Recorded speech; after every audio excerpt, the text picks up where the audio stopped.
Yan, kakabsat mga bunsoy. Andito tayo ngayon sa may Capitol Building ng alam ko, ito yung lumang Capitol Building ng Leyte eh. Hindi ko lang alam saan yung bagong Capitol nila. Ito yung lumang Capitol Building. Alam ko may bago nga eh. Yan, kakabsat mga bunsoy. Upload videos lang. Dito tayo ngayon sa may Tacloban. Lapit tayo. Medyo lumapit tayo ng konti. Old Capitol Building to.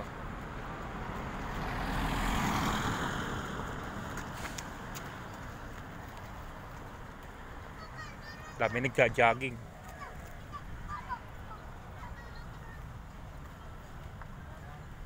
Yan. Boss, ito yung bagong, ito yung lumang Kapitolyo, no? Ito may bago, di ba? Oh, yung bago nasa Palo. Nasa Palo. Oh, nasa Palo Leyte. Malapit na ba ka, Arthur? Medyo naka-distansya. Ganito rin kalaki, di ba? Bagong-bago yun eh. Sa Palo. Mas malaki yun. Mas malaki nga. Ito luma. Ito ang luma. Lipat pala doon. Ito pala yung Nasa luma. bypass road.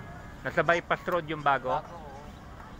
Sabi ko. Pitik bypass road. Kita daw, Papa! Salamat kuya.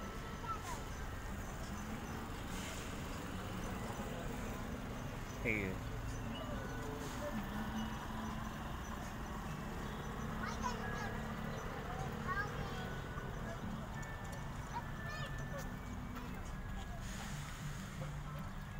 Ito yung compound ng ng old Capitol Building. Kasi may bago nga sa Palo Leyte yun, yung bagong Capitol Building nasa Palo. Yan. Tangki po.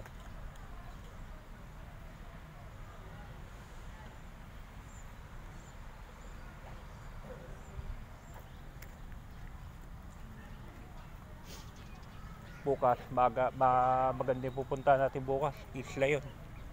Isla Kalangaman Island. Capitol Building of the Philippines. Capitol Building of the Philippines, 1944 to 1945. On the steps of this Capitol Building of Leyte was formally installed 23 October 1944 Sergio Osmeña as President of the Commonwealth of the Philippines by General Douglas MacArthur in the presence of cabinet men, liberation forces and many other grateful people. Henceforth until February 27, 1945, this edifice served as the Capitol Building of the Philippines. Isang chapter sa buhay ng Philippines is naging Capitol Building to ng Pilipinas. After the nung February 27, 1945, naging Capitol Building siya ng buong Pilipinas sa Capitol Building of the Philippines, 1944 to 1945. 1 year din, no? 1 year siya naging Capitol Building. Yan.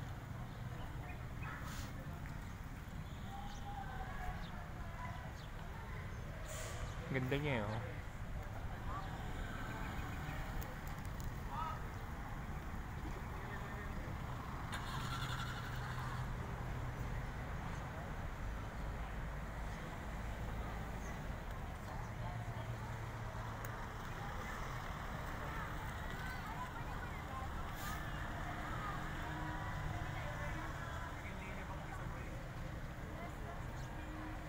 Bukas, punta natin si kuya ko.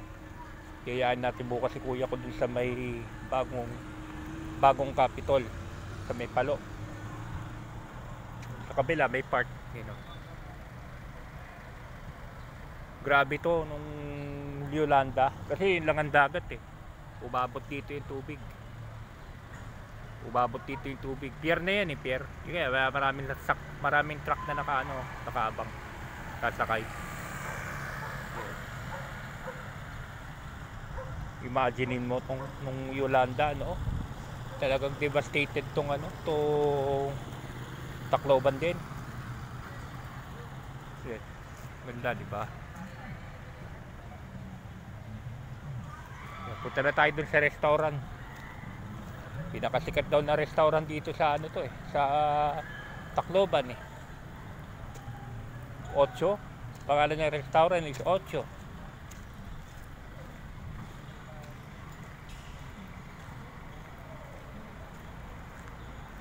Bukas, samahan nyo ulit ako sa aking bukas magla-live tayo dun sa may island. Kailangan naka full charge to yung cellphone. Kasi island yung pupunta namin bukas, Calagaman Island. Yan. Back. Bumabalik tayo sa pagiging travel vlogger natin. Dito naman talaga tayo nagsimula.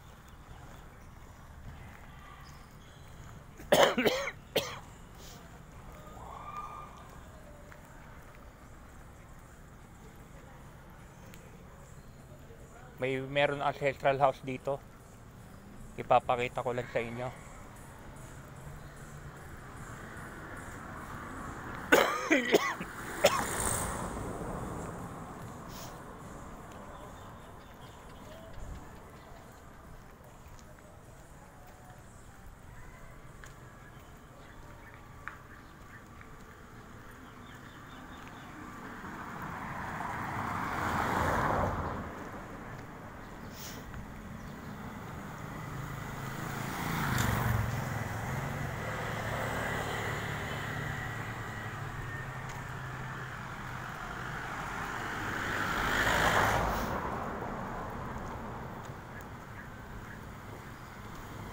Yung may ancestral house dito.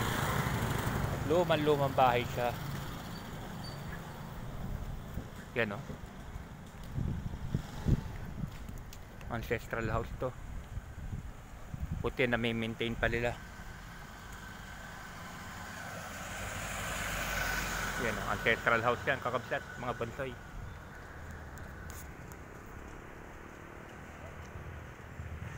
Isa sa mga ancestral houses siguro dito sa Tacloban.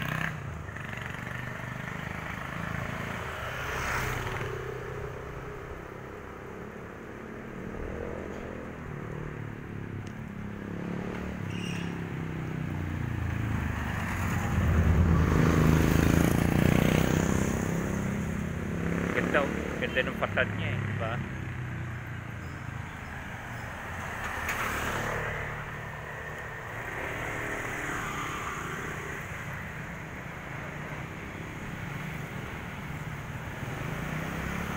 Punta na tayo dito sa 8 restaurant.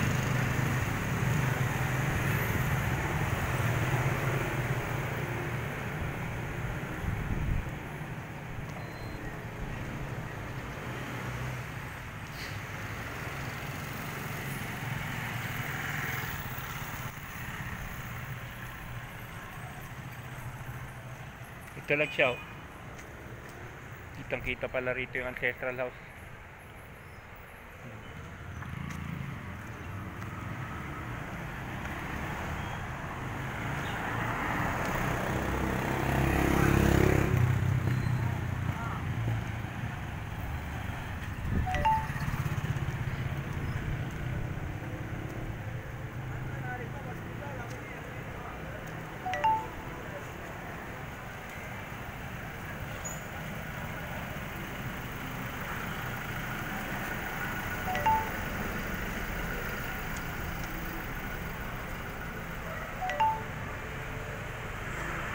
Ito, yung restaurant 8.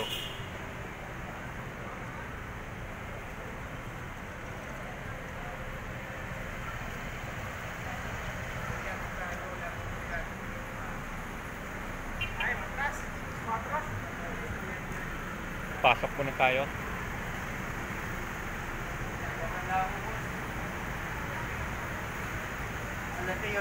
Pasok tayo para makita natin itong restaurant. Sige, out muna natin. Out muna natin kakabsat mga bonsai. Out muna. Bye bye.